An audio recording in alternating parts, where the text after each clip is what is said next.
जय माता दी भक्तों। अब मैं आपको दूसरा अध्याय सुनाऊंगी, माता ब्रह्मचारिणी। तो ध्यान से सुनियो। देवताओं की दीन वाणी सुनकर भगवान विष्णु और भगवान शिव अत्यधिक क्रोध में भर गए और उनकी बरकुटी तन गई और आंखें लाल हो गई। उसी समय ब्रह्मा विष्णु और शिव के मुंह से पूर्ण क्रोध के कारण एक महान तेज प्रकट हुआ। इसी प्रकार अन्य सभी देवताओं के शरीर से भी बड़ा भारी तेज निकला। वह सब तेज मिलकर एकाग्र हो गए। महान तेज का एक पुंज जब लायामान पर्वत सा जान पड़ा। देवताओं ने देखा उसकी ज्वालाएं संपूर्ण दिशाओं में व्याप्त हो गई रही हैं। वह तेज पुंज सभी देवताओं के शरीर से प्रकट होने के कारण उसकी तुलना किसी से नहीं की जा सकती थी। एकत्र होने पर वह पुंज एक नारी के रूप में परिणित हो गया। इसके प्रकाश से तीनों लोक भर गए। भगवान शंकर के तेज से उस देवी का मुख प्रकट हुआ। यमराज के तेज से देवी के बाल प्रकट हुए तथा विष्णु भगवान के तेज से देवी की भुजाएं प्रकट हुई। चंद्रमा के तेज से देवी के दोनों स्तन, इंद्र के तेज से उसका कटी प्रदेश, वरुण के तेज से देवी की जंघा एवं उरुस्थल, पार्वती के तेज से नितंबों का निर्माण हुआ। परमाणि के तेज से देवी के दोनों चरण, सूर्य के तेज के चरणों की उंगलियां, वसुओं के तेज के हाथों की उंगलियों का, कुबेर के तेज से नासिका का निर्माण हुआ। प्रजापति के तेज से दांतों का, अग्नि के तेज से तीनों नेत्रों का निर्माण हुआ। संध्याओं के तेज से दोनों बाहों का, वायु के तेज से दोनों कानों का निर्माण हुआ। इसी प्रकार दूसरे देवताओं के तेज से कल्याणकारी देवी का प्रादुर्भाव हुआ। समस्त देवताओं के तेज से पुंज से प्रकट हुई देवी को देखकर महिषासुर पीड़ित सभी देवताओं की प्रसन्नता का ठिकाना न रहा। भगवान विष्णु ने अपने त्रिशूलों में से एक त्रिशूल देवी को दिया। भगवान विष्णु ने अपने चक्र में से भी एक चक्र देवी को प्रदान किया। वरुण ने शंख, अग्नि और शक्ति, पवन ने धनुष और बाणों से भरा तस्कर देवी को प्रदान किया। इसी प्रकार इंद्र ने अपने वज्र में से एक वज्र और ऐरावत हाथी से उतरकर एक घंटा देवी को प्रदान किया। यमराज ने कालदंड से दंड, वरुण ने पास, प्रजापति ने स्फटिक की माला तथा ब्रह्मा जी ने कमंडल से कमंडल प्रदान किया।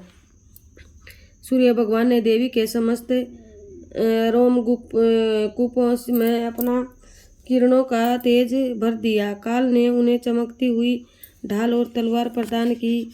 अक्षीर सागर ने उन्हें उज्ज्वल हार तथा सभी जीर्ण ने उन्हें 2 दिव्य वस्त्र भेंट किए। साथ ही उन्हें दिव्य चूड़ामणि, कानों के लिए 2 जीव कुंडल तथा कड़े प्रदान किए। इसके साथ ही उन्हें उज्ज्वल अर्धचंद्र, बाहों के लिए भुजा, बाजू बंद, चरणों के लिए विश्वकर्मा ने उन्हें फरसा और कई प्रकार के अस्त्र अमेत कवच प्रदान किए। इसके अतिरिक्त कभी न मुरझाने वाले कमल के फूलों की मालाएं भी भेंट की। समुद्र ने उन्हें सुंदर कमल के पुष्प भेंट किए। हिमालय ने सवारी के लिए उन्हें सिंह और तरह तरह के रत्न भेंट किए।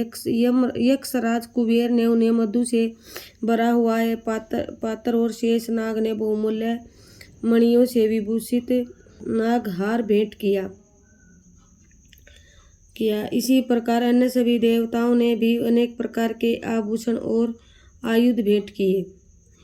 इस प्रकार सम्मानित होने पर देवी ने उच्च स्वर से गर्जना की। उसके इस भयंकर नाद की समस्त भूमंडल और आकाश गूंज उठा। देवी ने 28 में पृथ्वी कांपने लगी और घोर गर्जना की। समस्त लोक अक्षित हो गए। समुद्र में ऊंची ऊंची लहरें उठने लगी, पृथ्वी हिलने लगी। सभी देवताएं प्रसन्न होकर सिंहवाहिनी देवी की जय जयकार करने लगे। ऋषि मुनि भी भगवती देवी की जय जयकार करने लगे। सभी देवता प्रसन्न हो गए और नम्रता पूर्वक प्रार्थना करने लगे। इस प्रकार देवी भगवती ने सारे विश्व को भय मुक्त कर दिया। असुर सेना के हाथियों सहित लड़ने की तैयारी हो गई। महिषासुर क्रोधित होकर बोले, यह क्या हो रहा है? महिषासुर सेना के साथ उस तरफ दौड़ा जहां पर देवी भगवती अट्टहास कर रही थी। तभी समय उसने तीनों लोकों में व्यापत भगवती को देखा। महिषासुर देखते ही विष्णु व्यापति का देवी भगवती अपने चरणों के बोझ से पृथ्वी को रसातल में दबा रहे हैं और अपने मुकुट से आकाश को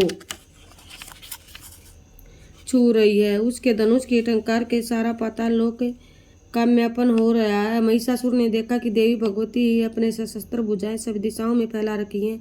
देवी का राक्षसों के साथ युद्ध प्रारंभ हो गया। अनेकों प्रकार के अस्त्रों शस्त्रों को सबकी दिशाएं उद्भूत होने लगे। महिषासुर की सेनापति चिक्षुर आगे बढ़कर देवी के साथ युद्ध करने लगे। दूसरे राक्षसों को चतुरांगिणी सेना अपने चामर की भी लड़ने लगे। उदग्गर नामक महादैत्य भी 100,000 मार्थियों को लेकर युद्ध में कूद पड़ा। महानु नामक दैत्य 1 करोड़ ग्रंथियों को लेकर युद्ध में कूद पड़ा और 5 करोड़ सैनिकों को लेकर युद्ध करने लग गई। वाष्पकल नामक राक्षस 60 लाख सैनिकों के साथ युद्ध क्षेत्र में कूद पड़ा। वरित नामक राक्षस भी 1 करोड़ रथी सेना लेकर युद्ध मैदान में कूद पड़े। विंकलक्ष नामक राक्षस भी 1.5 करोड़ सेना लेकर भगवती दुर्गा माँ से सेना लेकर राक्षसी युद्ध करने लगे। राक्षसी सेना तोमर, बिंदीपाल, शक्ति, मुसल, परशु आदि लस भगवती के साथ युद्ध करने लगी। कुछ राक्षसों ने देवी पर शक्तियाँ और देवी भगवती ने राक्षसों द्वारा अपने ऊपर फेंके गए अस्त्र शस्त्रों को इस प्रकार काट डाला कि मानो कई गाजर मूली काट रही हो।